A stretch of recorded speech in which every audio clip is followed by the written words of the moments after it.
Hello there, dear friends, and welcome once again to the Relaxed Fantasy Review. Today, we're going to be talking about the Tieflings, but we've already talked about Tieflings on this channel before. Today, we're digging a little bit deeper. We're going to be going into a few different books. There's the Player's Handbook, obviously, where Tieflings first appeared in 5th edition. But then there were a couple others. The Sword Coast Adventurer's Guide is part of this, as well as Mordekainen's Tome of Foes. We're talking about variant tieflings. Tieflings that don't match up necessarily with the Player's Handbook version, and why they don't. There's several variants of tieflings, 12 in total. Now, most of their features are the same, and we're going to go over them, but there are a couple key differences that we're going to discuss. But before we get into the details, I'd like to let you know, Relaxed Fantasy Review has memberships. For just $1 a month, you get a couple benefits. First of all, you get a badge next to your name in the comments, showing folks that you're a supporter, earning you my undying gratitude. You also get early access to the videos. You click the join button below and you become a member, and you get the videos access a day early. I upload videos every other day, but members get to see them the day before they're released to the public.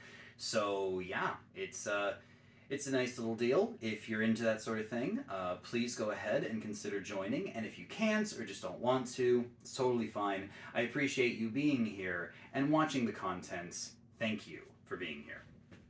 So, tieflings all have several things that they have in common. First of all, they're medium-sized creatures. Medium-sized creature is your standard, and it has some benefits over small-sized creatures, so I give that 10 out of 10 just out the gate. They also have a standard 30-foot movement speed. Nothing too special, but nothing's wrong with that.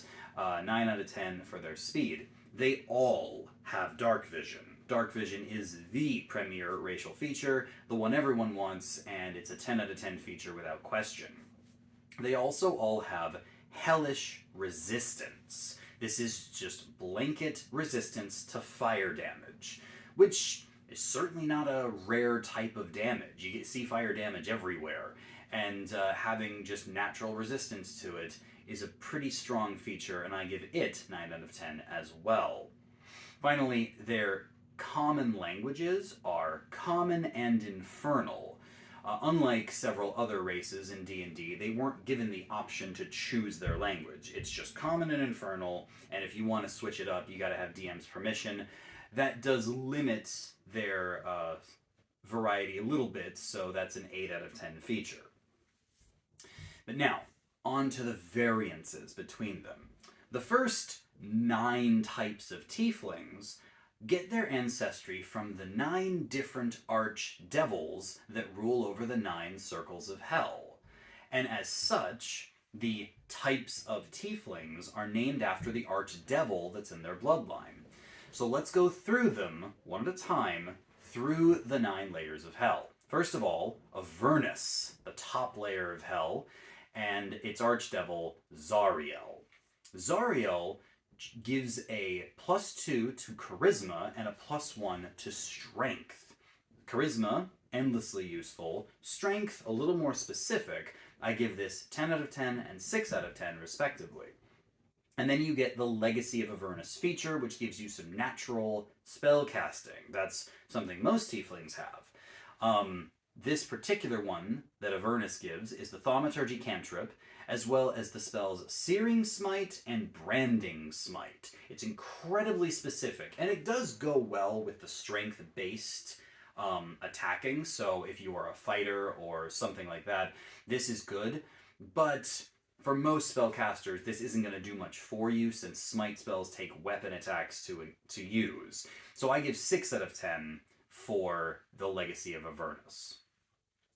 Then you've got the next layer of hell, where you go to Dis, and you have the archdevil known as Despater. Despater grants a +2 to charisma and a +1 to dexterity, the two arguably most useful stats in the game. So that's 10 out of 10 and 8 out of 10. The Legacy of Dis also grants the Thaumaturgy cantrip, but grants Disguise Self and Detect Thoughts. Much more versatile and useful spells. They are both good, although Disguise Self is definitely the standout feature here, and I give Legacy of Dis 9 out of 10. Then you go down to, I don't even know how you pronounce this, Minautus? Anyway, the third layer of hell, Minatos. And its archdevil, Mammon. Mammon grants a +2 to charisma and a +1 to intelligence. Charisma's great. Intelligence, incredibly specific. Only really wizards and artificers want this. So 10 out of 10 and 5 out of 10.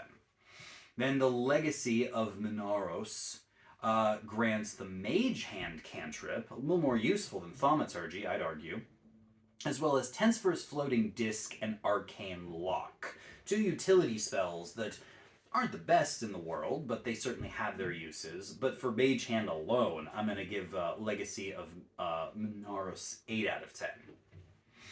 Then we move down to... These names are something else, I'll tell you. Phlegethus. Phlegethus is the 4th layer of hell, ruled over by Fierna. Fierna grants a +2 to charisma and a +1 to wisdom, a useful stat, especially for saving throws. 10 out of 10 and 6 out of 10, respectively. And then the Legacy of Phlegethus grants charm-based spells. The Friends cantrip, the Charm Person spell, and the Suggestion spell. Charm Person and Suggestion are fantastic additions. Friends is hit or miss depending on how you play it, but I give this particular list 9 out of 10. Then you move down to the 5th layer. We're getting to the lower levels now. Stygia, and its particularly famous archdevil, Levistus, with his ice magic. He grants a +2 to charisma and a +1 to constitution. Everyone likes a bit of constitution. So 10 out of 10 and 7 out of 10. And then the Legacy of Stygia, with the spells Ray of Frost, Armor of Agathis, and Darkness. Ray of Frost is a phenomenal attacking cantrip, and Armor of Agathis is a warlock spell that really stands out. I give this one a 9 out of 10 as well. Moving to the 6th layer of hell, you have Malbolgia and its ruler Glacia, who is actually the daughter of the big leader of the 9 hells, Asmodeus. Glacia grants a +2 to charisma and a +1 to dexterity, so 10 out of 10 and 8 out of 10. And then the Legacy of Malbolgia grants Minor Illusion, one of the best cantrips, Disguise Self, and Invisibility. You can't get much better than that. All 3 standout spells, 10 out of 10 for the daughter of Asmodeus. Then we go to the 7th layer of hell, Maladomini, and its leader, Baalzebul. Very much like Beelzebub, I suppose. Granting a +2 to charisma and a +1 to intelligence. That's a 10 out of 10 and 5 out of 10. And then the Legacy of Maladomini grants Thaumaturgy, Ray of Sickness, and the Crown of Madness. Very middling spells. Crown of Madness especially, not my favorite. I say 6 out of 10 for this list. Then you move to the penultimate layer, Cania, with its leader Mephistopheles, granting the +2 to charisma and +1 to intelligence, 10 out of 10, 5 out of 10. And then the Legacy of Cania provides the Mage Hand spell, the Burning Hand spell, and the Flame Blade spell. Flame Blade is also kind of hit or miss, but Burning Hands is a classic, and Mage Hand is great. So I say 8 out of 10 for this list. And then finally we reach Nessus, the bottom of the circles of hell, where Asmodeus himself reigns supreme. And what you might notice here is that this is, in fact, the classic tiefling. They get the +2 to charisma and +1 to intelligence, so 10 out of 10, 5 out of 10.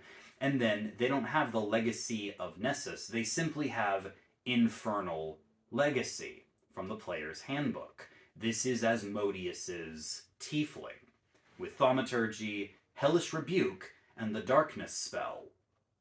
Honestly, kind of middling amongst all the other Archdevils. I give it 7 out of 10. Those are the 9 varieties that come from specific Archdevils, but there's actually 3 more. There is the Devil's Tongue Tiefling. They get a choice with their +2, either Charisma or Dexterity, take your pick, and the +1 to Intelligence. This still nets them 10 out of 10 and 5 out of 10, in my opinion.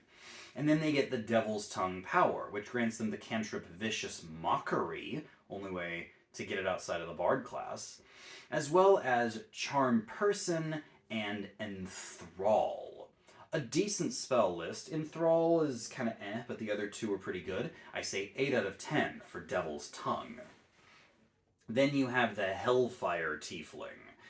Similar to Asmodeus. You've got the +2 to Charisma or Dex, and the +1 to Intelligence, so 10 out of 10, 5 out of 10. And then the Hellfire spell list. You've got Thaumaturgy, and you've got Burning Hands and Darkness. So it kind of takes the Asmodeus thing and swaps out Hellish Rebuke for Burning Hands, which is actually a little better. I think Burning Hands is a superior spell to Hellish Rebuke. Generally speaking, I give this 8 out of 10. But the best Tiefling, I think, and I don't think this is a hot take, is the final one you find in the Sword Coast Adventurer's Guide, the Winged Tiefling. The Winged Tiefling gets the +2 to Charisma or Dexterity and the +1 to Intelligence, so 10 out of 10 and 5 out of 10. But then they don't get a spell list. No free spells, no free cantrips. They just get wings. They get a flying speed equal to their walking speed, so a 30-foot fly speed. And unlike other flying races, they're not limited to no armor or light armor. Winged Tieflings can actually wear medium armor while they fly, and they are the only race to be able to do this. If you ask me, a permanent fly effect that you can fly wearing anything except heavy armor is the best way to fly in the whole game, and is well worth giving up any extra spells you might get. This is 10 out of 10, no question. All of the Tieflings bring their own special flavor. Spell lists are some of the most valuable thing a race can bring you, and when the best Tiefling out there sacrifices their spell list for a flying speed, the Tiefling race is a top-tier pick. No matter if you go with your standard Asmodeus Player's Handbook Tiefling, or with any of these varieties, you're going to have a good time playing the humanoids with the devil's blood in them. Enjoy, because Tieflings are fantastic. This has been the Relaxed Fantasy Review. If you enjoyed the video, please like and subscribe down below. Have a look for the join button down there, and keep your eyes peeled for more race reviews coming down the line soon. Have a good one, my friends.